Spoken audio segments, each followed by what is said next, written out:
Last week, I went to the E-Town Town Hall meeting. We covered a wide range of topics. I got all my notes here. Drag racing, water resources, road concerns, and what seemed like most important to the residents that attended the town hall, noise. We're going to talk about it. Almost every topic, regardless of what the topic was, noise came up. And I'm going to tell you why I think that might be kind of silly.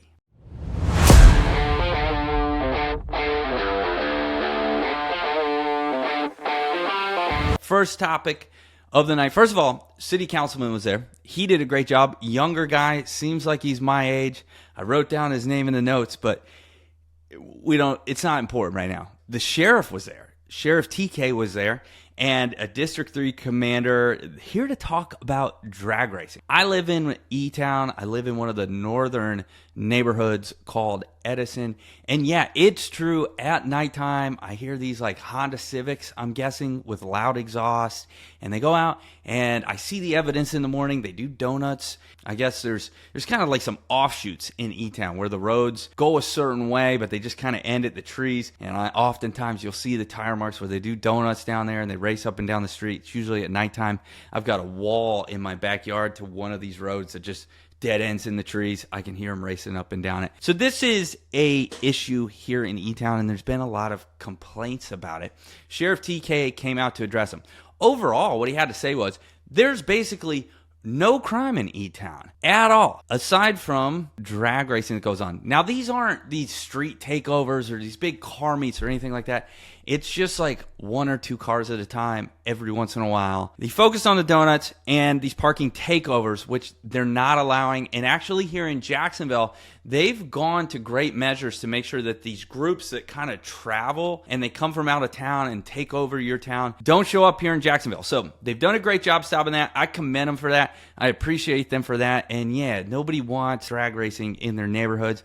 We got kids. He put out some information. He said, call 630-0500. That's the non-emergency number. If you do want to report some noise going on with these street racing, or at least what sound, it's not even like, from what I hear, it's not actual street racing. Like, it's not like two cars are lined up and they're doing the burnouts and they're racing in the oncoming lane. It just sounds like one car is like going fast. You know, the road it's curved. It does seem like a fun road. I can imagine if you were that type of person that just wanted to cut loose and go fast in your little sports car, your little 4-cylinder, 5-speed sports car, then it's a great road to do it. I'm not going to lie. Shouldn't break the law, shouldn't speed. And yes, there are crosswalks on here, pedestrian crosswalks on this road. Although there's no homes and no driveways, in each community in E-Town has its own entrance, almost all of which are gated off of this main road.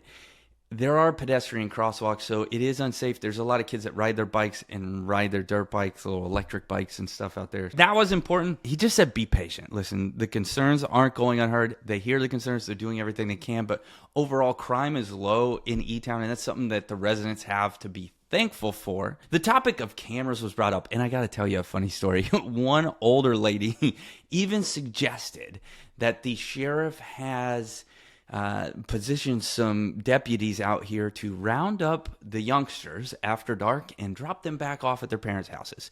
At which time the sheriff said, no, ma'am, we can't do that. We live in a different day and age. And that's not really how it works. And the room was laughing at this. I don't think she meant it as a joke, but it did arouse some laughter from the crowd. The next topic was the JEA Water Resource Management. Director of Community Engagement was there. They spoke about the Southside Integrated Pipe System, or SIPS. So what this is, to my understanding, is basically kind of like the main water supply that's working its way down. As the developments in the city grow and grow and grow, they continue to attach and connect into and develop these. So it's not like E-Town was developed and we had to go all the way to the main source. We just had to connect to the local source. We have had some issues in E-Town with our irrigation system having low pressure, or if you're running it when everyone else is running it, your yard's not getting water the right way. And in Florida, if you want to have a nice yard, you have to treat it. and you have to do proper irrigation, especially during the dry months in the spring like we get. Right now, we just came off of a rainstorm this evening, in fact, and right now it's not as much as of a factor as it is in early spring when we kind of go through that drought. But they talked about managing water resources as the growth increases. They're continuing to test it. Segment 1 is complete. Segment 2 is almost done. Once it's done, there will be some testing. Again, questions of noise arose with the water testing. I guess people are concerned about this. I'm not too concerned about the noise. I'll tell you why in just a minute. The next topic, that was kind of a boring one, by the way. The next topic was public works and traffic concerns. Again, this is chief traffic engineer. This guy was funny. He was cracking jokes left and right. Again, he brought up a number to call if you need something, 630-CITY.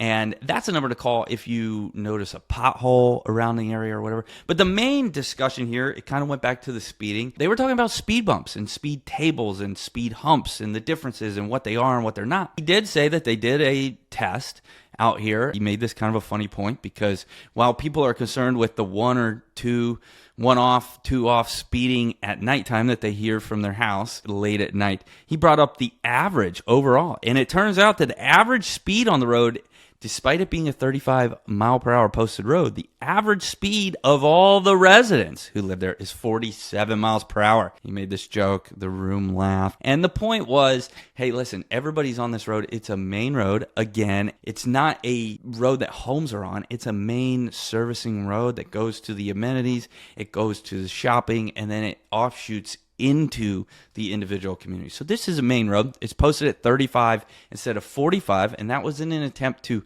cut speed down. They know people are going to continue to speed, but the average speed was 47 miles per hour. He said normally we wouldn't even bother considering speed tables or speed humps. However, because we do have the pedestrian crossways, it is something that they're considering and looking into. The next topic, and when this topic came up from City Councilman, the noise wall. Oh, the room erupted into applause. This is what everybody came from. They had to wait through 30 minutes of 3 other topics before they could get here. But finally, the noise wall. And then they were just disappointed because there's no noise wall going in. In fact, when they built the freeway, they already put in the noise wall that they intended to put in. I'm going to break off of my notes here, and I'm going to give my personal input on this. The convenience of E-Town is that it's right next to the freeway. So if you want to go somewhere in town, it's easy to hop on the freeway. The trade-off is that you can hear the freeway. So it blew my mind that there were people that purchased a home in a community that was built at the freeway, and then they complain about the noise of the freeway. It reminds me of the people who buy a home near or next to the airport, and then they send in complaints about the airplane noise. Very similar thing. I don't understand it. Another note I'm going to make about E-Town is when you get off at the 9B exit, it's a 4-lane road. And on either side of the 4-lane road, especially on the south side of 9B, there's nothing there.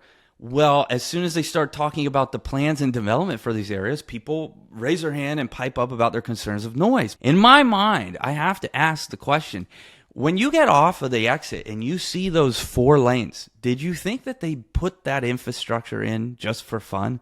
Did you think that they spent the time and money engineering and building those roads just so there could be trees on either side of the road?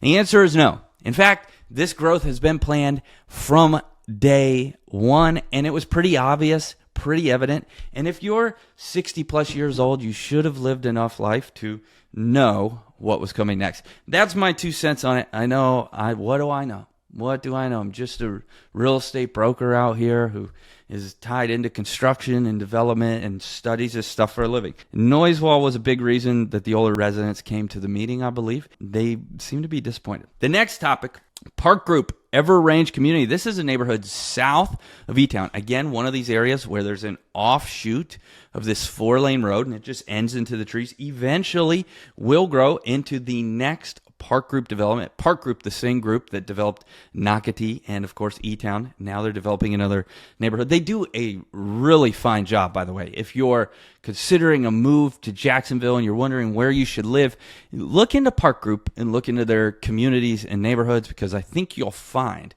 that they develop a fine community. It's completely separate from E-Town. There's going to be a little bit of a connection there, but it's going to have its own amenity center, its own CDD, so it's not part. This makes sense to me, of course, real estate broker and developer, but I understand to the common residents, you have a question like, hey, if it looks like our neighborhood and it sounds like our neighborhood and it's built by the same people, is it in fact part of our neighborhood or is it not?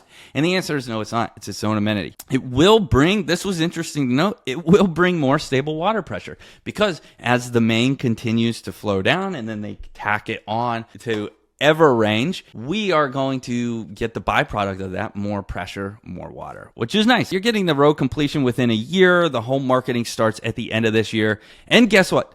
Pickleball courts will be included in that neighborhood. Now, we do not have pickleball courts in E-Town, and as this topic came up throughout the evening, it was explained like, hey, in 2019, when we designed and built this neighborhood, pickleball was not important.